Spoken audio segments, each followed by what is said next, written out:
Ai o consolă PS3 modată, ți-ai cumpărat o consolă PS3 modată sau te-ai folosit de tutorialul ăsta meu, micuț, care l-am făcut acum câteva zile și vrei să știi cum să instalezi cât mai multe jocuri PS1, PS2, PS3, normal și chiar PSP, rămâi cu mine ca să-ți arăt cum se face.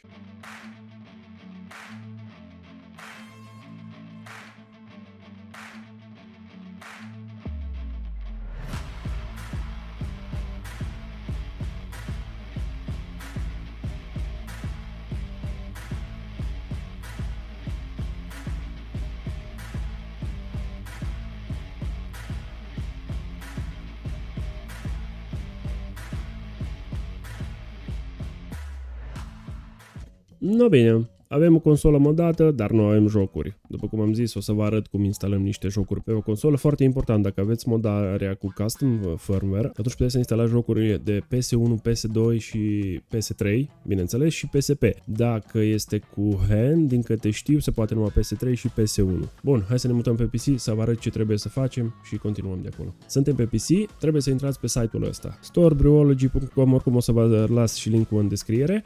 Aici, primul soft pe care trebuie să-l căutăm, primul programel, se numește Mana Guns, ăsta, iar de aici trebuie să descărcăm ambele fișiere. Avem File Manager și Mana Guns. Descărcăm ambele. Durează un picuț, le mutăm într-un folder pe moment, ca să nu le căutăm la downloads. Am făcut aici un folder de instalare jocuri, punem aici, așa, după care trebuie să căutăm Webman, tot pe aici pe unde trebuie să fie, Webman Mod și aici căutăm și descărcăm chiar primul, Webman Mod 4.92.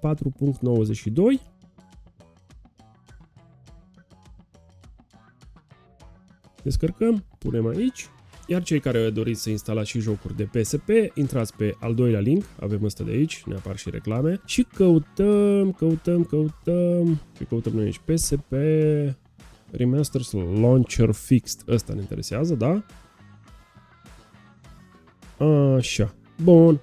Deci astea sunt chestiile de care avem nevoie pe consolă. Luăm acum frumos și le copiem pe stick. Îi dăm paste. O să aveți nevoie de încă un program numit FileZilla. Este un protocol de transfer FTP, cu ajutorul căruia o să copiem, cum am făcut și pe Xbox, cei care ați văzut tutorialul de Xbox, jocurile pe PlayStation, fără să le cărăm cu stick-ul, să stăm, să copiem pe stick, să le copiem iarăși de pe stick. Deci intrați aici, FileZilla, și descărcați FileZilla for Client. Eu nu o să-l mai descarc pentru că l-am mai folosit, îl vedeți și aici. Bun, foarte important, stick-ul să fie formatat FAT32, pentru că altfel nu o să-l recunoască. Acum, scoatem stick-ul, îl introducem în consolă și ne mutăm pe consolă, acolo o să vedeți ce trebuie să facem.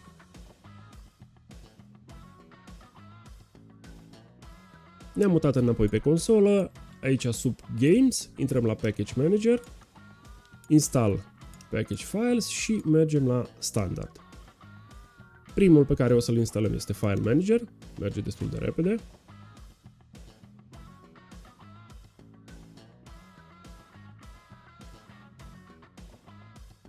Dăm înapoi, mergem înapoi, Install Package Files, Standard, instalăm Mana Guns.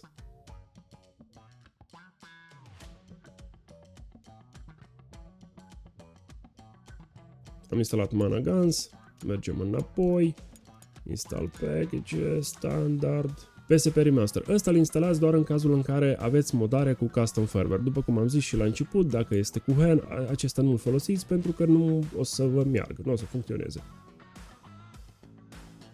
Am instalat și ăsta și mai mergem o dată la Package Manager, Install Packages și la Standard avem Webman Mode.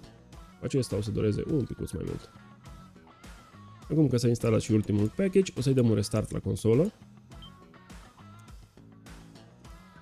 Am repornit consola, intrăm pe acest profil, mod.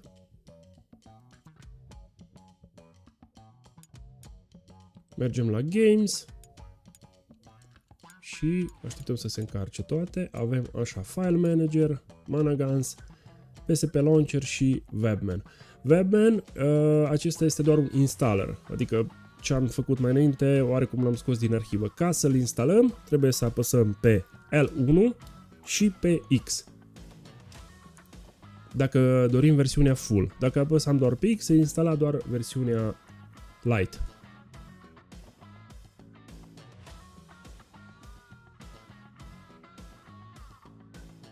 Webman s-a instalat, s-a făcut și restartul, intrăm înapoi pe profilul nostru, mergem înapoi la Games și avem File Manager, Managans, PSP Master și la ăsta este doar installerul. Noi deja am instalat, nu ne mai interesează. Acum, apăsăm pe triunghi și îi dăm delete. N-are rost să păstrăm installerul pe consolă. Delete. Yes. Bun, s-a dezinstalat și ne-au rămas astea 3. Acum, ce trebuie să facem? Apăsăm butonul Select și ținem apăsat până ne apare ceva. Ar trebui să ne apară ceva. Bun, avem conexiune la net. Ce ne interesează pe noi este acel IP. 192.168.0.114. Ori vă faceți o poză, ori vă notați undeva, dar o să aveți nevoie de acel IP. După ce v-ați notat acel IP, ne mutăm pe PC. Aici avem FileZilla deschis, după cum vedeți, și să înceapă distracția. Trebuie să trecem aici IP-ul pe care l-am avut acolo. Era 192.168.0.146, da? Am uitat să pun aici un punct între voi. O să aveți IP-ul vostru. Nu e același IP pentru toată lumea, bineînțeles. După ce am introdus IP-ul, altceva nu trebuie să introducem și dăm doar Quick Connect. Și voilà! Pe partea stângă avem PC-ul nostru. După cum vedeți, aici este tot felul de chestii. Și pe partea dreaptă avem consola. Ne interesează așa. Dev HDD 00. Aici o să copiem jocurile. Eu am aici jocurile pregătite. Am un Need for Speed pentru PS2. Am Farming Simulator și GTA este la cerere pentru că această consolă o modez pentru unul dintre abonații mei. Avem joc de PS1 și joc de PSP. Ce facem cu toate acestea? Le selectăm. Foarte important să aveți același nume la foldere, da? PS2, PS3, PSP și PSX. PSX este PlayStation 1. Vedeți? Așa apar și aici pe consolă. Și atunci doar dăm upload și așteptăm să se încarce. Acest proces o să dureze ceva, poate să dureze chiar o jumătate de oră. În ceea ce privește jocurile, la fel. Nu o să vă zic de unde le-am luat pentru că nu cred că e ok. V-am arătat într-un video cum se instalează tot cu FileZilla, am folosit ca să fie mai ușor. V-am zis, intrați pe Google și scrieți acolo numele jocului .iso PS3 sau scrieți numele jocului PS3, ROMs sau oricum se poate folosi. Eu acum o să dau skip forward, n-are rost să așteptăm o jumătate de oră până se instalează toate și în momentul în care toate sunt copiate o să revin. No bine, după o jumătate de oră s-au instalat și jocurile, după cum vedeți nu mai avem transfer, putem să intrăm să verificăm. PS1 avem Need for Speed-ul, PS3 avem Farming-ul, deci care erau aici, sunt pe consolă. Acum ne mutăm înapoi pe consolă și recomandat ar fi să-i dăm un restart, adică să oprim și să o repornim. Nici nu știu, consola de PS3 are opțiune de restart, nu are numai turn off system. Dăm turn off și o să o repornim. Am restartat consola, acum ce trebuie să facem? Aici la game, intrăm la... unde să răcești? Memory Card Utility. Astea trebuie să le facem dacă vrem să jucăm jocuri de PS1 și de PS2. Memory Card Utility. Create. Așa. Internal Memory Card PS. Îi dăm un nume.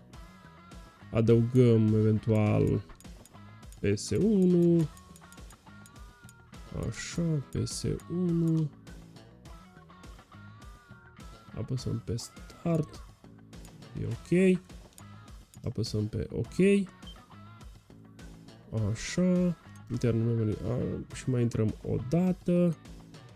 Memory card. Create new memory card pentru PS2. O să adăugăm tot așa la nume PS2, cum am făcut și la primul. După PS2. Apăsăm de două ori Start, ok. Și mai dăm o dată Save și avem sloturi Memory Card 1 pentru PS1 și PS2. Bun, acum hai să testăm jocurile. O să începem cu jocurile de PS3, bineînțeles. După ce am creat Memory Cards, intrăm pe Managans. Ce face acest Managans? Ne pornește fiecare imagine ISO. Este ca și cum am insera un disc cu joc în consolă și de acolo ar trebui să pornească. Haideți să vedem cum funcționează. Așa, deci avem Farming Simulator și GTA 5. Dăm pe Farming Simulator, o să se restarteze. Cum am zis, este ca și cum am insera un disc cu joc înăuntru. Acum se repornește și o să ne apară, dăm un pic mai sus și dacă vedeți ne apare aici sub Games Farming Simulator. Este ca și cum am introduce discul și avem și pagina. Perfect. Farming Simulator, dăm un play să vedem dacă merge. Foarte probabil că în momentul în care instalați un joc să vă apară update-uri. După cum am zis, s-ar putea să vă apară update-uri. Dacă dăm cancel, oare merge? Nu merge. Deci trebuie să așteptăm un pic să se instaleze aceste update-uri. Așa, suntem pe sfârșit cu instalarea, să vedem dacă e totul în regulă. Hai că mai avem de instalat, se pare mai multe chestii. Bun. Și uite că merge. Deci, jocul acesta merge, este ok, avem skip, da, putem să dăm skip, suntem în meniu. Acum, ieșim din joc, o să intrăm înapoi în Mana Guns. Și o să testăm un joc de PS2 și PS1. Un pic enervantă partea asta de loading de fiecare dată, dar eu zic că atâta timp cât ai o consolă modată și nu trebuie să dai bani pe aceste jocuri, mai ales că ai posibilitatea de a juca jocuri de PS2, PS1, chiar și PSP, deci toate pe aceeași consolă plus PS3 și acces la toată galeria asta, eu zic că e foarte ok. Mergem pe PS2, avem Need for Speed Underground. Așa, la fel, o să încarce discul, se face un fel de reboot și dacă dăm un pic mai sus ne apare PlayStation 2 Format Disc. Îi dăm play, să sperăm că nu o să avem și aici update-uri. Bun, PlayStation 2, să vedem jocul. Deci funcționează, Need for Speed Underground, geniale jocurile astea, mamă cât am jucat. Selectăm engleză, deci putem să facem. Problema avem și cu acest controller, este un controller un pic mai ciudat, de fiecare dată când se repornește trebuie să pornim și controllerul. Bun, intrăm pe Mana Guns și acum vreau să testăm și un joc de PS1, să vedem dacă merge. Așa, avem PS1 și PSP, intrăm pe PS1, bun, am portat jocul, la fel avem PlayStation Format Disc, adică pentru PlayStation 1, selectăm de aici și îi dăm drumul. Ok, suntem în joc, funcționează și acesta. Acum ne-a mai rămas să testăm jocurile de PSP. În Mana Guns mergem la jocuri PSP, avem un singur joc, intrăm la God of War, iar aici treburile stau un pic mai diferit. După cum vedeți, nu avem jocul deasupra File Manager, ci ne-a apărut în acest program care l-am instalat, PSP Remaster Launcher. Bun, se pare că se pronunță aici, ne apar două versiuni de PSP Remaster în japonez, sau ce să răci eu fi asta, cred că e japoneză. Selectăm pe primul.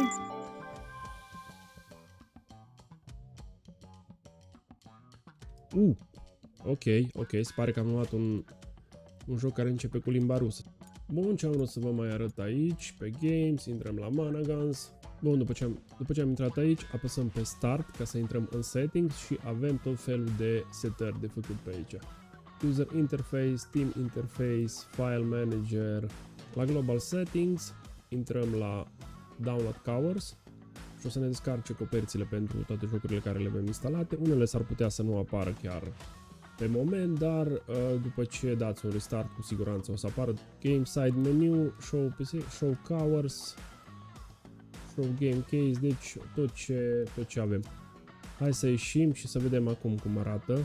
Bun, și uite așa, avem un dal frumos, grafică care care nu ne apare numai cover-ul, avem coperți, avem tot, deci arată mult mai bine. Ce să vă spun, dacă acest tutorial a fost de folos, nu uitați să dați acolo un like, dați un subscribe, lăsați în comentarii dacă v-a plăcut acest video, dacă v-a ajutat cu adevărat, ce jocuri ați așteptat cu nerăbdare să le jucați pe o consolă modată, iar până data următoare, toate cele bune, v-am salutat!